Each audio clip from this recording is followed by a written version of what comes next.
In this week's Dealing with Dollars, many people are already stressing when it comes to their finances, and the added pressure of repaying student loans later this year isn't helping. But WFXR's Evan Johnson talks with a financial analyst about how you can best manage that stress.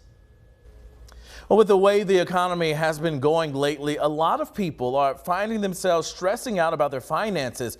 But there are some things that you can do to ease that stress. Here with us today is Nathan Grant. You know this guy. He is a senior finance industry analyst for Money Tips. Nathan, it's always good to see you here. Happy to be back. All right, so my very first question I have for you today is, what are you finding people are stressing out about the most when it comes to their finances? Well, I think right now, a lot of people are worried about what's happening with things like the economy, inflation, rising costs of things everywhere. And that's like, one of those things that's not really in our control. So the first step is kind of thinking about, if you're stressed out about finances, don't focus on those things that you can't actually take steps towards improving. What you want to do is look at other things that are common with stress. And I think one of the biggest things is saving money, making sure you have enough in your savings, and of course, paying off high interest debt. Those are things that just year round, no matter what the economy is doing, people are really concerned about that. And those are some of the leading causes of financial stress. Yeah. So what can folks do to alleviate some of that stress, if not all of it? Yeah, so the first thing is to think about what you can do yourself. And a lot of those things are just those simple things that we say time and again, but it's good to review. Create a budget. And not just create it, but regularly update it as you're paying things off. And of course, once you're freeing up more money, you need to put that into savings, because if one emergency pops up, that's stressful enough as it is. But if it's causing you to lean on credit cards and get high interest debt out of it, or maybe you're missing other payments or making late payments because you had to cover an emergency, that's obviously going to snowball the financial stress. So making little steps like that are good. Prioritizing your debt repayment is important, because that high interest debt is costing money. And on top of that is often feels like quicksand, because you're like, I keep chipping away and I still have it. So a very important thing to focus on. And then it might seem simple, but avoid unnecessary expenses when you're trying to set new financial goals and alleviate financial stress. That could be things like cutting back on conveniences that we pay for, like food delivery or rideshare services.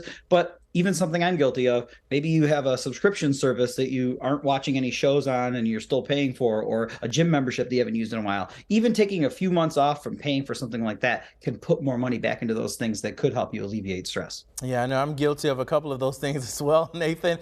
You and I were talking, and you were saying folks can also utilize technology to help get rid of some of their financial stress. Can you elaborate on that?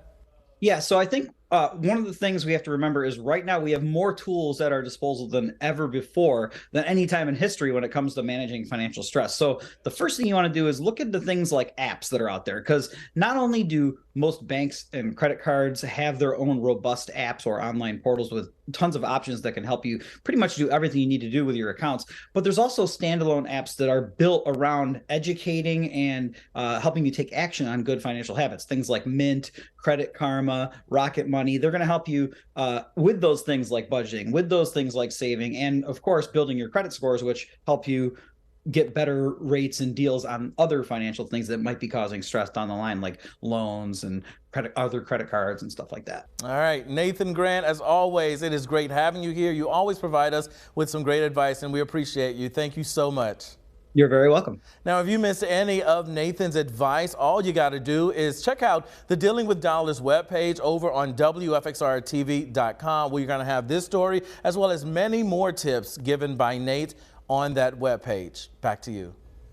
All right. Thank you, Evan. We appreciate it. And don't forget to watch Dealing with Dollars every Thursday on WFXR News at 6.